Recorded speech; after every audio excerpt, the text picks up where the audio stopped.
Buenos días a todos.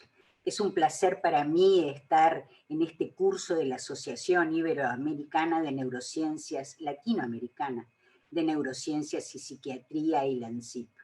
Y agradecer fundamentalmente a mis amigos, el profesor Enrique Camarena y el profesor Edgar Belfort, por esta invitación a participar. Yo soy la doctora Laura Viola, de Montevideo, profesora de psiquiatría pediátrica, también integrante de ILANCIP desde su formación. Bueno, y otras cosas participo también. Me parece que es muy importante la invitación, por supuesto, y el tema dado, que son las dificultades diagnósticas en la esquizofrenia infantil. Ustedes dirán, ¿por qué este tema de esquizofrenia infantil, verdad? Recordemos que tiene distintos nombres. La Very Early Onset Schizophrenia, de la VEOS, la COS, cuando la esquizofrenia empieza en la infancia, o que integra los tempranos trastornos del espectro esquizofrénico en forma muy temprana. Antes no se conocía la esquizofrenia del niño. En el 70 se aplicaba a aquellos pacientes que hoy diagnosticaríamos como autistas. En 1990 se dudó sobre la validez diagnóstica de la esquizofrenia infantil, no en la entidad nosológica en sí, sino sobre la forma de diagnosticarla. A partir del DSM-3 y hasta hoy se elimina como categoría separada y los criterios diagnósticos para ella son los mismos que para la esquizofrenia del adulto a lo largo de la vida. La esquizofrenia infantil, ustedes se preguntarán, bueno, ¿por qué hablar de ella? ¿No? Que es un tema tan conocido por todos. Pero a donde voy a ir específicamente es cuando los trastornos se inician en forma muy, muy temprana, lo que se conoce como very early o VEOS, ¿no? Y es antes de los 12 años.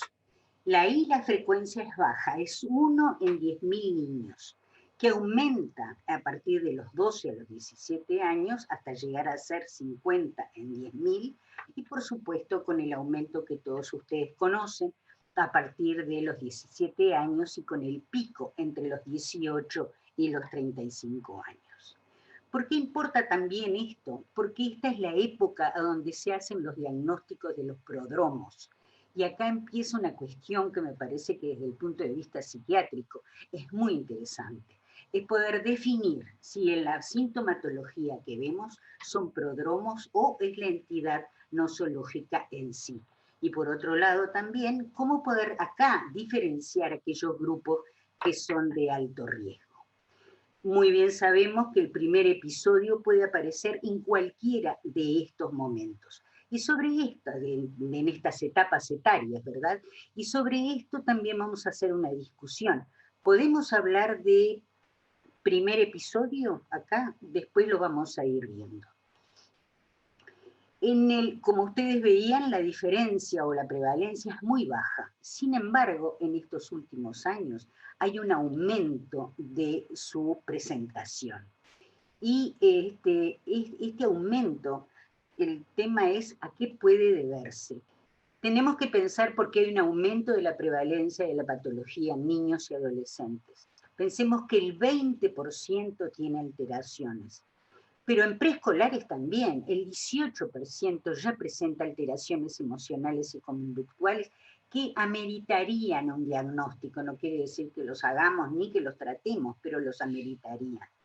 Por otro lado, hemos cambiado los criterios diagnósticos y por eso es que vemos una mayor cantidad de niños con patología, o nos planteamos la anticipación genética, los factores sociales o ambientales, quizás el uso de alcohol y drogas en los padres. Por otro lado, se entiende que este tema, por ser de una severidad clínica muy alta, tiene un impacto en el desarrollo. Estamos hablando de niños muy pequeños, a donde aparecen estas alteraciones que impactan en todas las áreas del desarrollo. Por lo tanto, el pronóstico nunca va a ser bueno. Teniendo en cuenta entonces la severidad clínica, el impacto enorme que hace en el desarrollo de todo niño que está en crecimiento, y el pronóstico, por lo tanto, que es muy grave, ¿no? O sea que nos vamos a apoyar en una detección temprana. El diagnóstico tiene que ser hecho a tiempo cuando es posible y el tratamiento sí podemos hacerlo en forma efectiva. Por otro lado, en este momento nos enfrentamos a otros desafíos. La demora en el acceso a los especialistas, por lo tanto la demora en el diagnóstico y el aumento en la repercusión en la familia y en el niño. Voy a volver sobre lo que esto implica después para nosotros en estas patologías. Vamos a frenar un minuto para pensar en un paciente que conozcamos bien, que es portador de esta patología, que le hayamos hecho el diagnóstico o que tengamos dudas diagnósticas sobre ese paciente. Por ejemplo, ¿verdad? Vamos a pensar en Augusto. Sin antecedentes perinatales, a los 2 años fue derivado desde el jardín, 2 años, por alteraciones en el lenguaje y en la motricidad fina y gruesa. A los 5 años, serias dificultades en la integración con pares y mucha agresividad.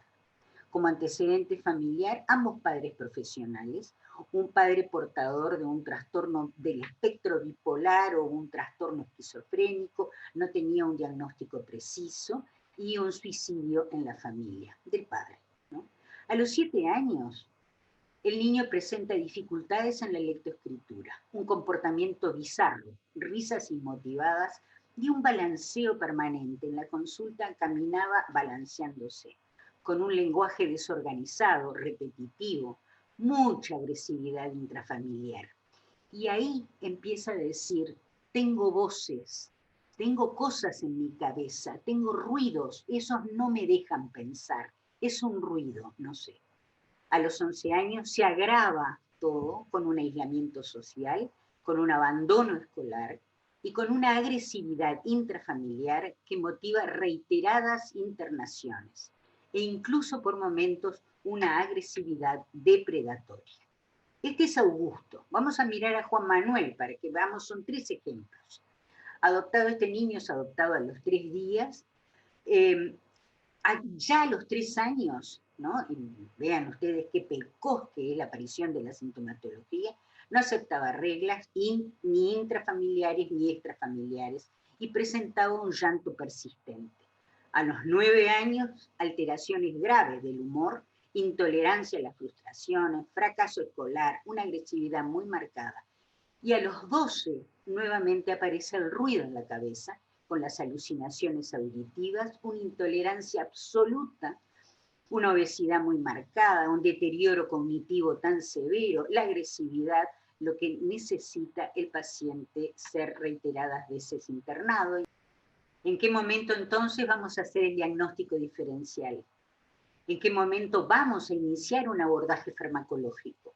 Piensen ustedes, a los 3 años el niño podía solamente tener una exacerbación de las conductas esperadas a esa edad, con el llanto, con la dificultad para aceptar las normas intrafamiliares y extrafamiliares, pero se organiza en un comportamiento posicionista desafiante.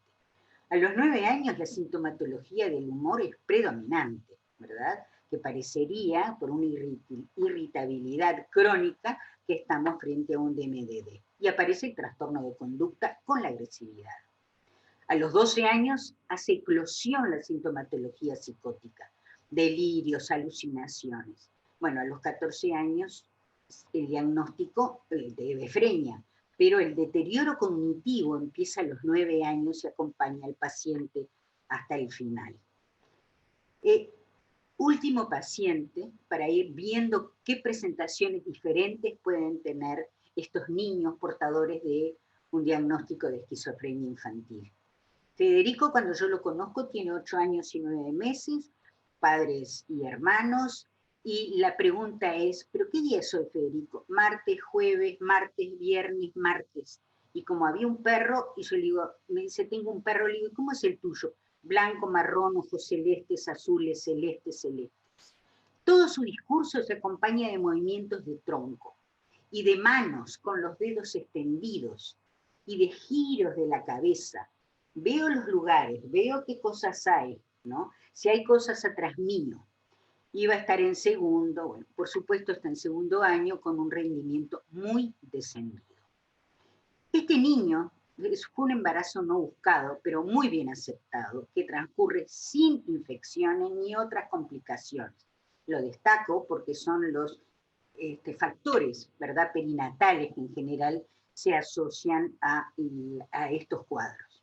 Un parto a término, una marcha a los 12 meses. Lo único que aparece son discretas alteraciones en la conciliación del sueño. Al año, cuando cumple el año, aparece un humor que es muy irritable, rabietas, tan importante que la pediatra dice, este niño es para psiquiatra de niños. A los 3 años entonces comienzan las conductas más bizarras, con la fobia a la defecación, pero todavía en ese momento uno la puede ver, la fobia a la defecación en los niños, y con conductas bizarras con las materias fecales, juego, digamos, por ese único, presentación, por ese único síntoma no vamos a hacer un diagnóstico. Pero si se acumulan otras alteraciones, ¿no? Por ejemplo, alteraciones en la alimentación y el asco. Mientras él jugaba con las materias fecales, ¿verdad? Uno podría decir, bueno, eso le va a generar asco. Sin embargo, toda la comida tenía que ser presentada de una forma especial para que él no le diera asco. A los 8 años aparecen las alucinaciones. Nuevamente, ¿cómo? Como ruidos en la cabeza, que no lo dejaban pensar. La desorganización del pensamiento cada vez es mayor, aparecen las conductas bizarras de defecar y orinar en cualquier lugar, y en relación a la alimentación, como habíamos dicho, el asco. La agresividad que el niño tiene, ¿verdad? Si tiene que cumplir órdenes, si tiene que hacer algo. Y aparecen también las alteraciones del humor con desencadenantes mínimos o no perceptibles, mal humor, irritabilidad, enojo. No presenta llanto fácil y tampoco tiene verbalizaciones de tristeza como podríamos esperarlo, ¿no?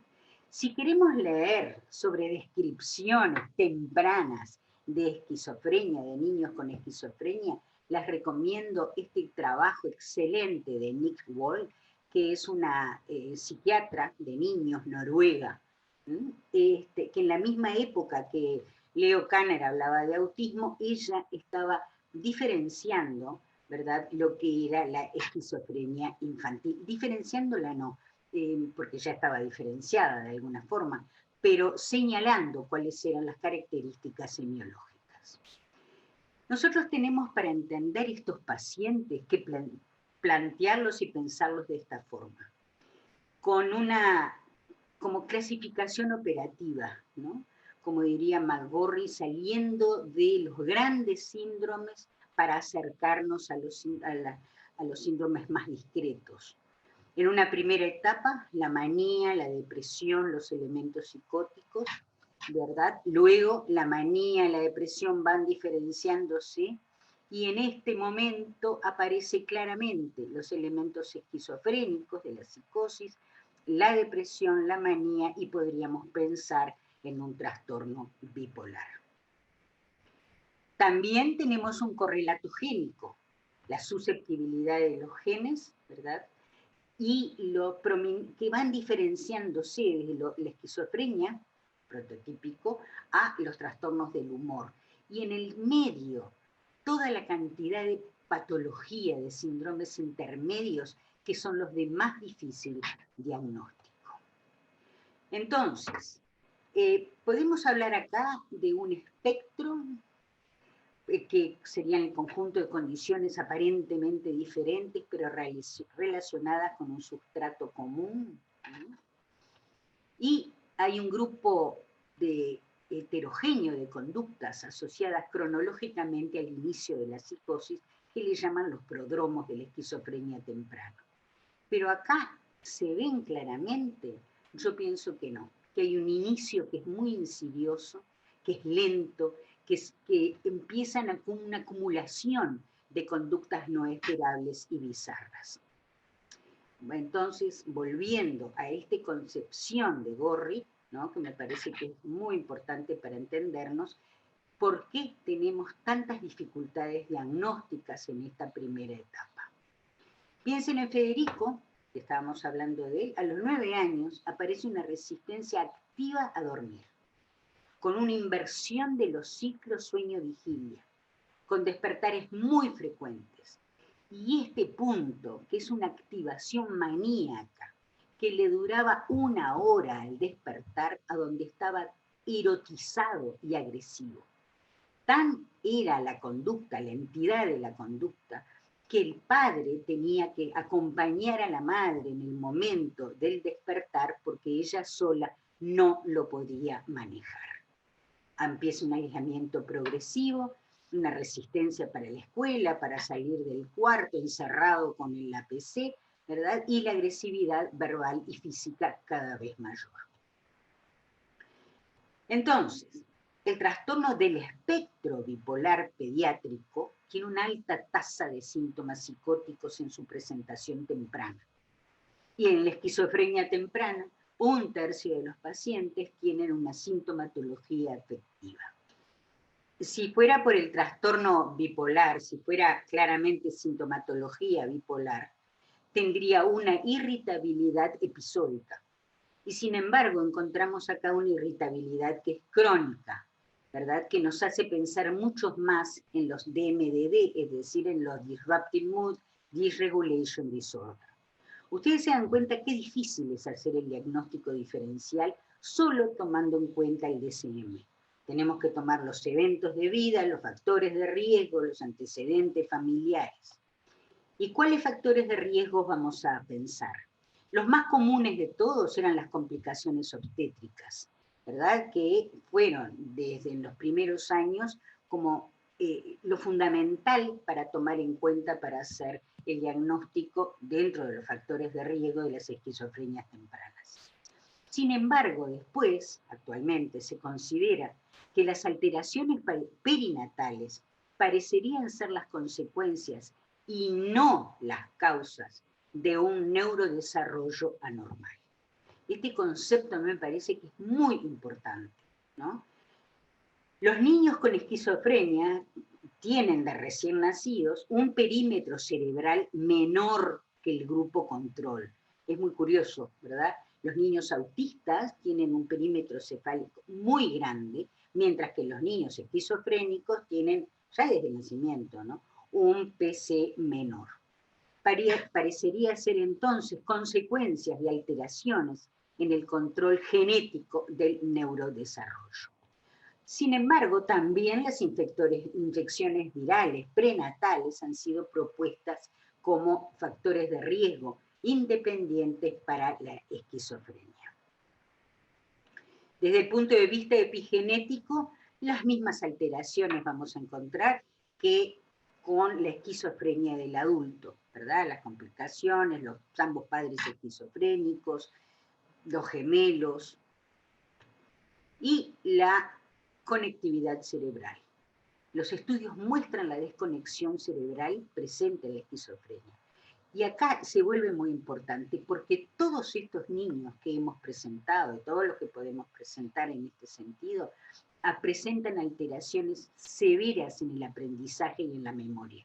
Bueno, es obvio decirlo, ¿verdad? No hay patología psiquiátrica con indemnidad del aprendizaje ni indemnidad del sueño. Son las dos cosas que están siempre presentes.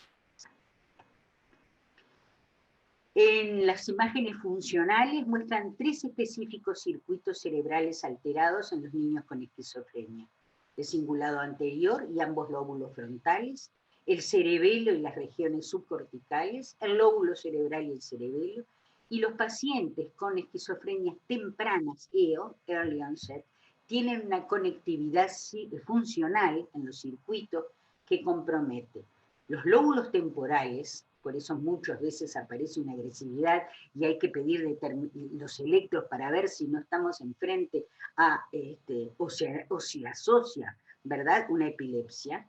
El cerebelo, ¿no?, y las vías precoces del procesamiento visual.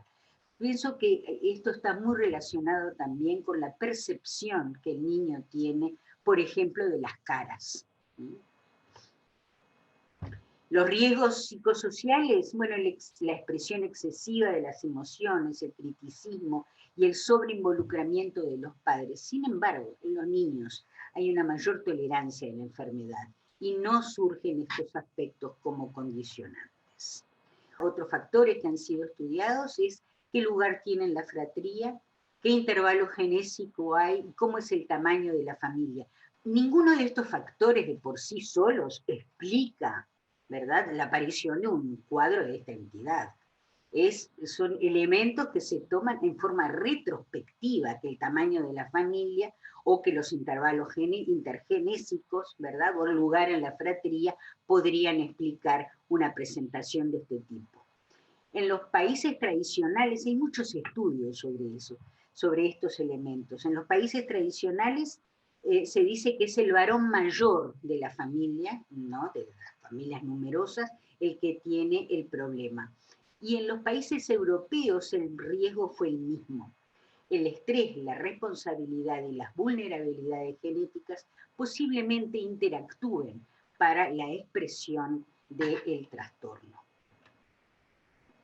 Hablábamos también, ¿verdad?, de la presencia de conductas obsesivo-compulsivas, desde el juego con las materias fecales, desde el asco frente a todas las cosas, frente al acumulamiento, que yo no lo haré, pero estos niños son grandes acumuladores, igual que lo vemos en el trastorno bipolar pediátrico, acumulan cosas, uno puede encontrar colecciones de pedacitos de autitos. Está también en el centro y tenemos que pensarlo bien. Y es curioso que cuando las obsesiones son de contaminación, tenemos que hacer un despistaje obsesivo de la patología psiquiátrica. Entonces, ¿cómo vamos a hacer la evaluación clínica?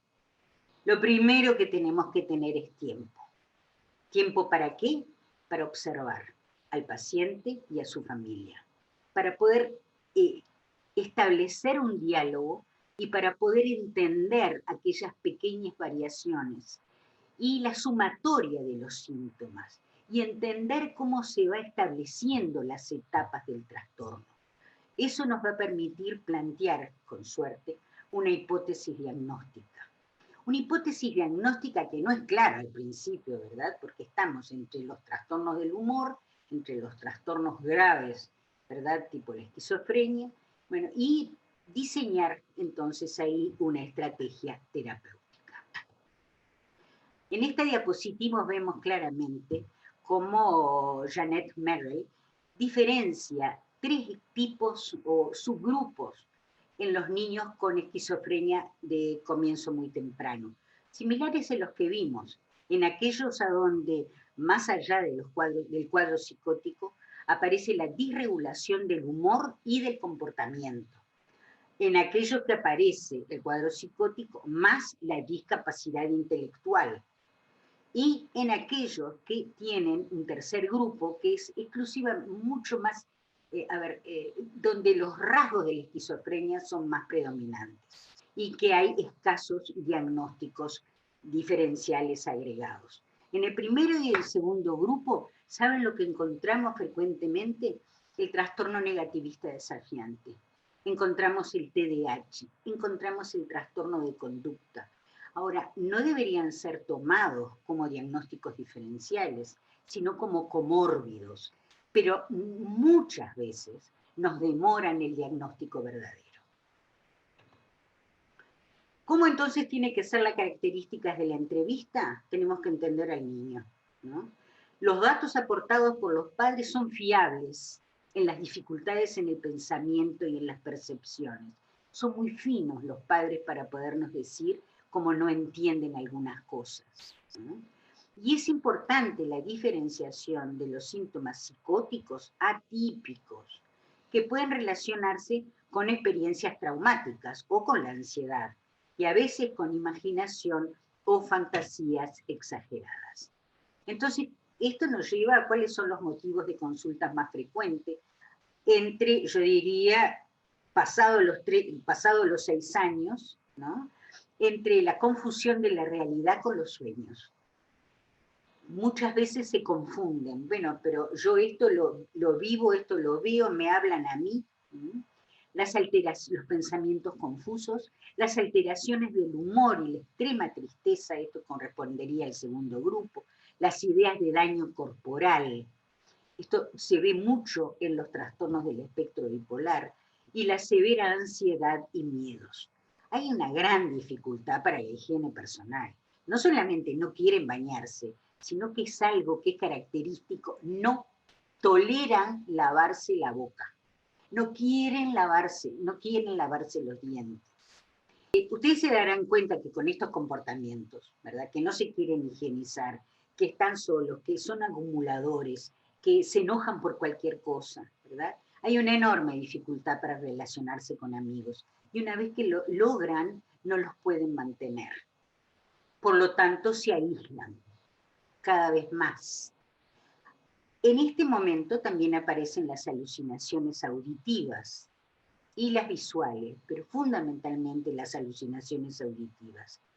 El lenguaje raro, extravagante, igual que el comportamiento, y los pensamientos inusuales o bizarros.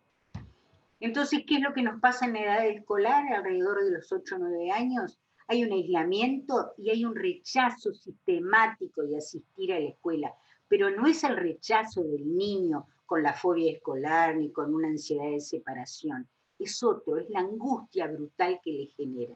Aparece el trastorno del pensamiento, las alucinaciones, aun cuando no son manifiestas, y se empieza a ver un delirio poco sistematizado, pero delirio al fin, ¿no? Con conductas extravagantes y serias alteraciones en el contacto afectivo. Ya esto es mucho más, empieza a ser similar a lo que vamos a ver después en las conductas o en la sintomatología de la esquizofrenia del adolescente o del adulto, ¿no? Cuando estamos haciendo las entrevistas y tenemos que indagar sobre estas cosas, tenemos que tomar en cuenta la alta tasa de conflictividad en la familia, la alta tasa de culpa que esto genera. Hay que entender lo que significa para una madre, ¿verdad? Tener un hijo al que no puede terminar de entender, al que no puede comprender del todo, el que es tremendamente agresivo por momentos o está erotizado, ¿verdad? O tiene conductas que son absolutamente distintas y extravagantes del entorno. Todos, madres y padres, queremos tener hijos que estén dentro de la norma. Y acá cuando hay un hijo que sale de la norma, lo primero que nos preguntamos es, ¿qué hice yo para, cuál es mi parte de culpa en todo esto? Esto genera que hay una alta tasa de conflictividad familiar, por supuesto, ¿verdad? Y hay una baja cohesión, digamos, de la familia, porque tenemos que entender, es muy difícil tener un hijo con una patología grave, muy difícil. Para los padres mantenerse unidos, para en el fondo no querer pensar, bueno, pero esto es por ti, es por tu familia, esto de dónde viene esto, ¿verdad? Y a veces decimos, a ver, elegantemente, no sé, pero sin pensarlo mucho, bueno, acá hay un peso genético, sí, pero el peso genético quiere decir que hay una familia atrás de eso, y eso genera mucha angustia, o sea que es una de las cosas que también tenemos que tener en cuenta. Los matrimonios se separan, las parejas se deshacen, y tenemos que fortalecer eso, ¿eh? Porque esa es la familia que al niño le tocó y ese es el niño que le tocó a esa familia. Entonces tenemos que ayudar para que la cosa funcione. Pensemos esto, ¿verdad? Nosotros hablamos con Dios y estamos rezando, pero si Dios nos habla, tenemos una esquizofrenia. Es tan difícil entender esa línea finita que separa una cosa de la otra. Y sobre todo cuando son niños, porque si le estamos dando este diagnóstico o esta hipótesis diagnóstica, ¿verdad? En un niño que tiene 12, 11, 14, es una historia. Pero cuando tiene 4 años, tenemos que ser muy, muy cuidadosos. Entonces, ¿cuáles son los otros diagnósticos diferenciales en la esquizofrenia de inicio temprano? La psicosis afectiva, por supuesto, todas las formas del trastorno del espectro bipolar, los esquizoafectivos, la psicosis atípica, pero también los trastornos del desarrollo, del neurodesarrollo.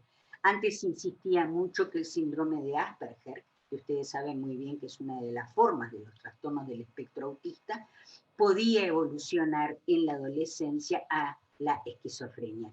Y en nuestra experiencia, no es que evolucionan en la esquizofrenia, aparece una cantidad de comportamientos diferentes, ¿verdad?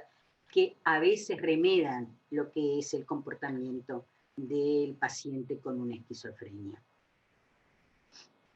Todo el mundo habla de la importancia del diagnóstico y abordaje precoz del primer episodio de la esquizofrenia, del FES, ¿no?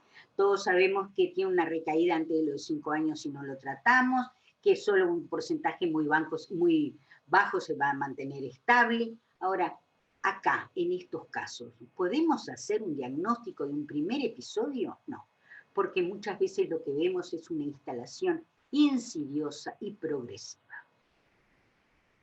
Pronóstico, obviamente es muy mal pronóstico, ¿no? Con una dependencia a lo largo de la vida y con déficits sociales muy severos. También en el Moseley, ¿no? En el hospital británico, el riesgo, estudian mucho sobre esquizofrenia y traen que el riesgo de muerte prematura está francamente aumentada, incrementada. ¿Cuál es la evolución de las presentaciones tempranas entonces? Muchas veces la muerte precoz. Factores psicosociales de riesgo y vulnerabilidad. Y acá tenemos que pensar esto. Hay un riesgo de maltrato a estos niños y riesgo sobre todo de abandono y de institucionalización precoz. Yo siempre digo que la fantasía del abandono, de institucionalizarlo, de devolverlo cuando es un paciente adoptado, ¿verdad? Planea permanentemente arriba de la consulta. Entonces tenemos que poder hablar sobre eso, ¿no? Y decir, y plantearnos, a ver qué vamos a hacer. O sea que hay un desamparo, pobreza y falta de acceso a los servicios de salud adecuadas y a instituciones acordes a las necesidades de los niños. El tratamiento, muy breve. Lo que quiero señalar que el abordaje no farmacológico, con el asesoramiento para el paciente y la familia, con el apoyo psicológico, el abordaje cognitivo-conductual, la rehabilitación cognitiva y social, la asistencia social en las actividades escolares, el fortalecimiento de las habilidades sociales, todo lo que sabemos y el soporte a la familia. Y acá quería señalar esto. Es muy importante en el trabajo con la familia incorporar a la madre en forma muy precoz al tratamiento. No podemos dejarla aislada, nunca la dejamos, pero acá más que nunca. Ella tiene que entender lo que está pasando y tiene que entender también lo que genera en ella estas conductas del niño. Cuando entra al baño, me decía una madre, cuando entro al baño y veo todas las paredes sucias de materias fecales, doctora, me cuesta mucho, ¿verdad? Entonces uno tiene que entenderla, ¿verdad? Que es cierto que le cueste mucho. Y tenemos que prevenir el abandono. Tenemos muy malos resultados en las medidas educativas comunes. Tenemos que evitar aquellas cosas que contribuyan a generar las conductas más desafiantes en el niño, porque el niño termina aislándose. Y buscar situaciones, actitudes favorables a través de la situación de aprendizaje. Esto, digo, a lo largo de los años, digo, queda muy lindo escrito, pero qué difícil que es para la madre, para el padre, poder manejar estas cosas. Y un elemento que hace no tantos años tomó en cuenta, qué difícil es para los hermanos, ¿verdad? Vivir con un niño con estas características. En relación al tratamiento farmacológico, no me voy a extender, solo decir una cosa, que tenemos que insistir en hacer estudios randomizados con grupos de control como en seguimientos naturalísticos de grandes muestras de pacientes con rasgos etarios diversos, ¿no?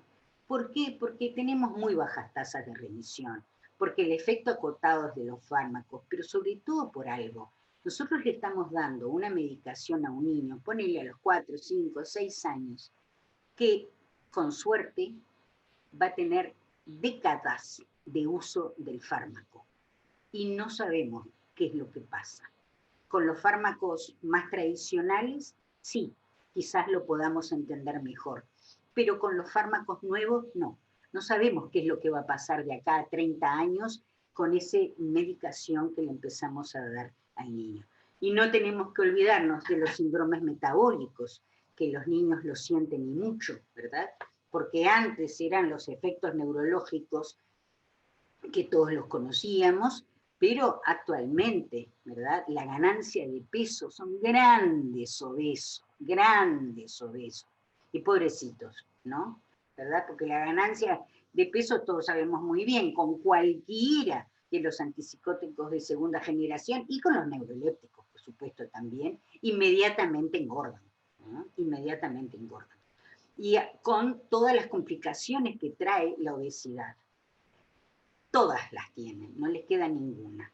O sea que vamos a medicarlo, sí, pero tomando en cuenta esto y ayudando también a monitorear estos efectos y poder encontrar soluciones en cada situación. Por eso estos pacientes necesitan mucha presencia del psiquiatra. No podemos verlos una vez, medicarlos y desentendernos. Tenemos que seguirlos. En conclusión, los antipsicóticos son eficaces de segunda generación, son eficaces para la esquizofrenia, el trastorno bipolar y la irritabilidad asociada con TEA. O sea que parecería que ahí podemos usarlos bien. Pero son niños en graves riesgos por los efectos adversos, la ganancia ponderal y los problemas metabólicos. Tenemos que hacer un monitoreo proactivo de los efectos adversos, porque todos son desconocidos a largo plazo. Estos son los antipsicóticos aprobados por la FDA, pero bueno, pero hasta acá hemos llegado porque esta parte ustedes ya la manejan y la conocen muy bien. Bueno, muchas gracias.